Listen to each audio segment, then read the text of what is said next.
Hi, അപ്പോൾ എല്ലാവർക്കും പുതിയൊരു വീഡിയോയിലേക്ക് സ്വാഗതം. ആൻഡ് ഇന്ന് നമ്മൾ പഠിക്കാൻ പോകുന്നത് BA ഇംഗ്ലീഷ് ഫസ്റ്റ് ഇയറിലെ സോഷ്യൽ ഹിസ്റ്ററി ഓഫ് ഇംഗ്ലണ്ട് എന്ന പേപ്പറാണ്. പൊതുവേ സോഷ്യൽ ഹിസ്റ്ററി ഓഫ് ഇംഗ്ലണ്ട് എന്ന് പറയുമ്പോൾ കുറച്ച് ടഫാണെന്നൊക്കെയാണ് എല്ലാവരും പറയുന്നത്. ബട്ട് ആക്ച്വലി അത് നമ്മൾ മനസ്സിലാക്കി നമ്മുടെ ഓൺ വേർഡ്സിലൊക്കെ എഴുതാനൊക്കെ നമുക്ക് പറ്റുന്ന ഒരു പേപ്പർ കൂടെയാണ്. അപ്പം ഹിസ്റ്ററിയാണ്.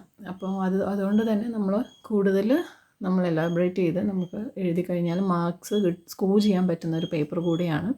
ശ്രദ്ധിക്കണം, നമ്മൾ പഠിക്കുന്ന സമയത്തും നമ്മൾ ആൻസർ എഴുതുന്ന സമയത്തും. ഇപ്പോൾ സോഷ്യൽ ഹിസ്റ്ററി ഓഫ് ഇംഗ്ലണ്ട് എന്ന ഈ ഒരു പേപ്പറിൽ 28 ചാപ്റ്റേഴ്സാണുള്ളത്. അപ്പോൾ ഈ 28 ചാപ്റ്റേഴ്സും നമുക്ക് നമ്മുടെ ക്വസ്റ്റ്യൻ പേപ്പറിൽ എന്ന് പറയുന്നത് ഏതെങ്കിലും ഒരു 5 എണ്ണത്തിന് നമുക്ക് ആൻസർ ചെയ്യേണ്ടതായിട്ടുള്ളൂ.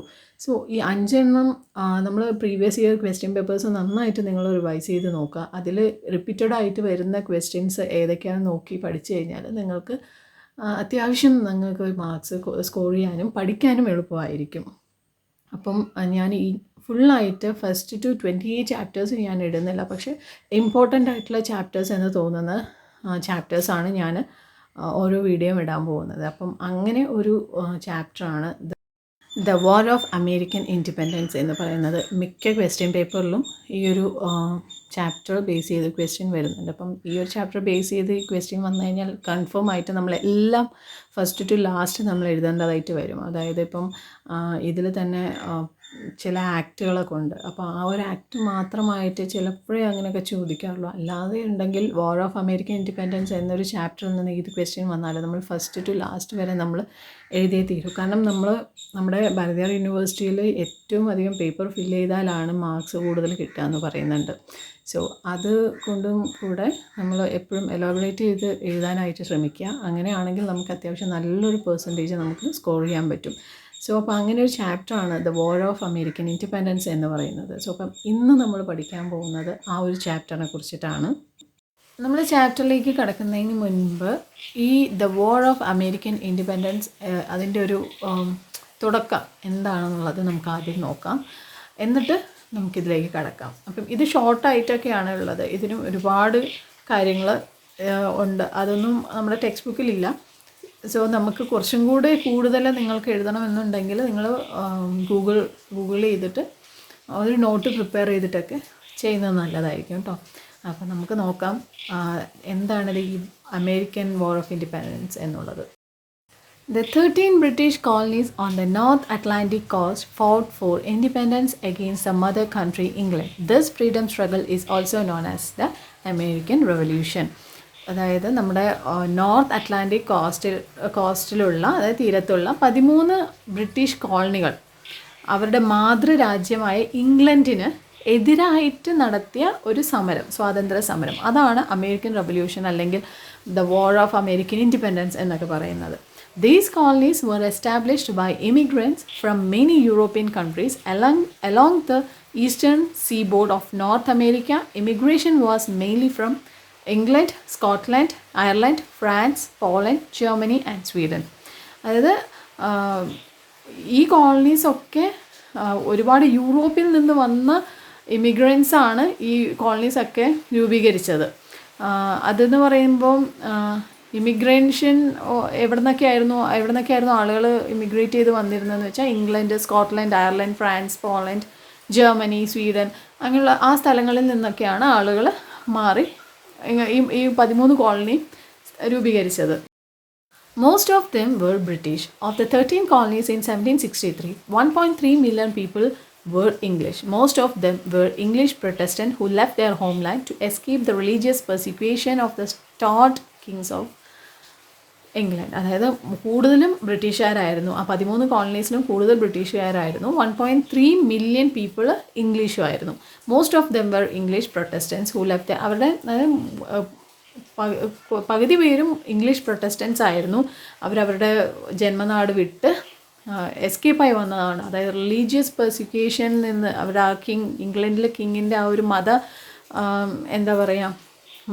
മതപീഡനത്തിൽ നിന്ന് രക്ഷപ്പെട്ടിട്ട് അവരുടെ ജന്മദേശം വിട്ടു വന്ന ആളുകളായിരുന്നു കൂടുതലുണ്ടായിരുന്നത്. അപ്പം ഇതാണ് ഒരു ഔട്ട്ലൈൻ എന്ന് പറയുന്നത്. അപ്പം ഇനി നമുക്ക് നമ്മുടെ ടെക്സ്റ്റ് ബുക്കിൽ കൊടുത്തിരിക്കുന്നത് നോക്കാം. ഇതിൽ നമുക്ക് ഈ ഒരു ചാപ്റ്ററിൽ ഇതിൻ്റെ കോണ്ടൻറ്റ്സ് എന്തൊക്കെയാണെന്ന് വെച്ചാൽ എയിം ആൻഡ് ഒബ്ജക്റ്റീവ് ഉണ്ട്. ദ അമേരിക്കൻ ബാക്ക്ഗ്രൗണ്ടിനെ കുറിച്ച് നമ്മൾ പഠിക്കും.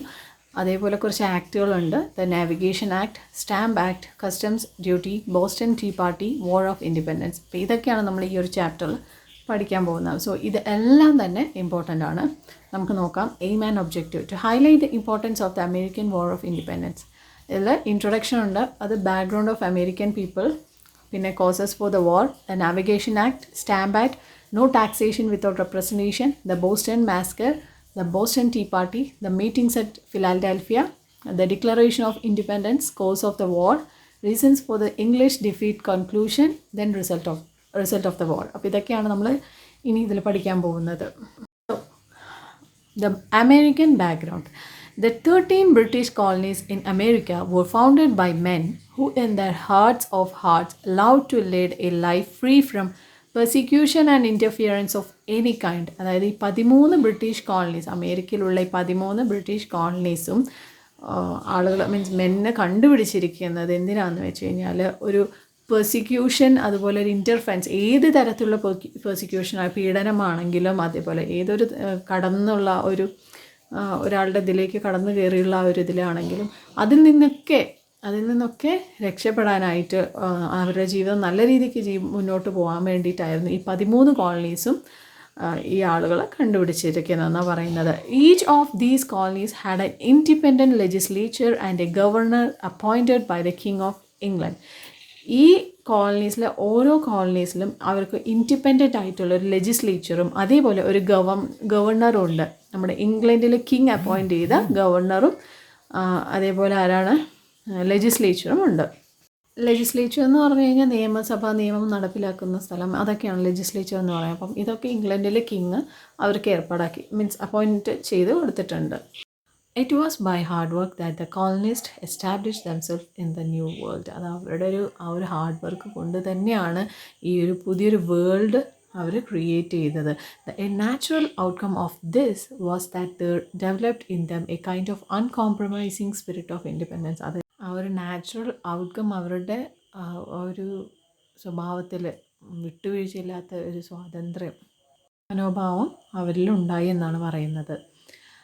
By the middle of the 18th century, the American colonists were not in a mood to tolerate any interference in their trade with the outside world. അതായത് ലോകത്തിന് പുറത്തുള്ള ട്രേഡിൽ അവർ interfere ചെയ്യാനായിട്ടുള്ള ഒരു മൂഡിലല്ലായിരുന്നു അപ്പോൾ അവരുണ്ടായിരുന്നത്. When such an outlook was fast developing in them, British attitude remain unchanged. അങ്ങനെ ആ ഒരു ചിന്ത അവരുടെ വന്നുകൊണ്ടിരിക്കുമ്പോൾ തന്നെ ബ്രിട്ടീഷ് ആറ്റിറ്റ്യൂഡും അങ്ങനെ ചേഞ്ച് ചെയ്യാതെ തന്നെ ഇരുന്നു. എന്തായിരുന്നു അത്? Britain still maintain the view that the colonies existed only for the benefit of the mother country. അതായത് ബ്രിട്ടൻ അപ്പോഴും എന്താണ് ഉറച്ചു നിൽക്കുന്നത്, ഈ കോളനീസൊക്കെ ജോലി ചെയ്യുന്നത് മദർ കൺട്രിക്ക് വേണ്ടി മാത്രമായിരിക്കണം. സോ അതുകൊണ്ട് തന്നെ ഔട്ട്സൈഡ് വേൾഡിന് അവർക്ക് ഒരു ട്രേഡോ കാര്യങ്ങളോ ഒന്നും ചെയ്യാനായിട്ട് സാധിക്കില്ല. ആ ഒരു മദർ കൺട്രിക്ക് വേണ്ടി മാത്രമായിരിക്കണം അവരെന്ത് ചെയ്യേണ്ടത്. ഇനി നമ്മൾ അടുത്തത് പഠിക്കാൻ പോകുന്നത് ബ്രിട്ടീഷ് പാർലമെൻറ്റ് പാസ്സാക്കിയ കുറച്ച് ലോസാണ്, അല്ലെങ്കിൽ കുറച്ച് ആക്റ്റാണ്. അപ്പം അതിൽ ആദ്യത്തേതെന്ന് പറഞ്ഞത് നാവിഗേഷൻ ആക്റ്റാണ്. പിന്നെ ദ സ്റ്റാമ്പ് ആക്ട് വരുന്നുണ്ട്, കസ്റ്റംസ് ഡ്യൂട്ടി വരുന്നുണ്ട്. അങ്ങനെ കുറച്ച് ലോസിനെ കുറിച്ചിട്ടാണ് നമ്മൾ ഇനി പഠിക്കാൻ പോകുന്നത്. അപ്പം ഇതൊക്കെ ബ്രിട്ടീഷ് പാർലമെൻറ്റ് പാസ്സാക്കിയ ആക്റ്റുകളാണ്. അപ്പം ആദ്യത്തേതെന്ന് പറയുന്നത് ദ നാവിഗേഷൻ ആക്റ്റാണ്. അതെന്താണെന്ന് നോക്കാം. One of the things which irritated the colonist was the Navigation Act, by which all goods to and from the colonies had to be carried in English ships. Foreign goods could not be imported into the colonies without first being landed in England, and goods could not be shipped to foreign countries from the colonies without first being landed in England. അപ്പോൾ കോളനിസ്റ്റുകളിൽ അവിടെ കോളനിയിലുള്ള ആളുകൾക്ക് irritated ആയിട്ടുള്ള ഒരു ആക്റ്റാണ് ഈ navigation act എന്ന് പറയുന്നത്. എന്താണ് അതിൽ പറയുന്നത് നാവിഗേഷൻ ആക്റ്റിൽ എന്ന് വെച്ച് കഴിഞ്ഞാൽ, എല്ലാ സാധനങ്ങളും, എല്ലാ ഗുഡ്സും, കോളനിയിൽ നിന്നും കോളനിയിലേക്കുമുള്ള ഗുഡ്സ് എല്ലാം ഇംഗ്ലീഷ് ഷിപ്പിൽ വേണം ക്യാരി ചെയ്യാനായിട്ട്. അതേപോലെ തന്നെ ഫോറിൻ ഗുഡ്സ് ഒരിക്കലും കോളനീസിലേക്ക് ആദ്യം ഇംഗ്ലണ്ടിൽ ലാൻഡ് ചെയ്യാതെ ഇമ്പോർട്ട് ചെയ്യാൻ പാടില്ല. അതേപോലെ തന്നെ എന്താണ്, goods could not be ship to foreign countries from the colonies without first been landed. അത് ഇനി കോളനീസിൽ നിന്ന് ഇനി ഫോറിൻ കൺട്രീസിലേക്ക് ഇംഗ്ലണ്ടിൽ ലാൻഡ് ചെയ്യാതെ ഒരിക്കലും ഡയറക്റ്റായിട്ട് ഇമ്പോർട്ട് ചെയ്യാൻ പാടില്ല. അപ്പം ഇതൊക്കെയാണ് കോളനിയിലുള്ള ആളുകൾക്ക് കൂടുതലായിട്ട് ഇറിറ്റേറ്റഡ് ആയി എന്ന് പറയുന്നത്. More than that, the colonist were prohibited from making things like hats and woollen or iron goods which might compete with English industry. അതായത് ഇംഗ്ലീഷ് ഇൻഡസ്ട്രിയുമായിട്ടുള്ള ഒരു കോമ്പറ്റീഷൻ ഉള്ള ഒരു മേഖലയായ ഈ ഹാറ്റ്സ് ഉണ്ടാക്കുക, തൊപ്പി ഉണ്ടാക്കുക, വുളൻ അല്ലെങ്കിൽ അയൺ ഗുഡ്സ്, ഇതൊന്നും ചെയ്യാൻ പാടില്ല എന്നുള്ളൊരു ഒരു പ്രോഹിബിഷൻ അവിടെ വന്നിട്ടുണ്ടായിരുന്നു. കോളനിസ്റ്റിന് ഇതൊന്നും ചെയ്യാൻ പാടില്ലായിരുന്നു. But for years together, these laws were not enforced, and that gave scope for plenty of smuggling. However, during the time of George III, special courts were set up to try people who violated the trade laws, and customs officers were given power to enter and search American homes for smuggled goods. This infuriated the people.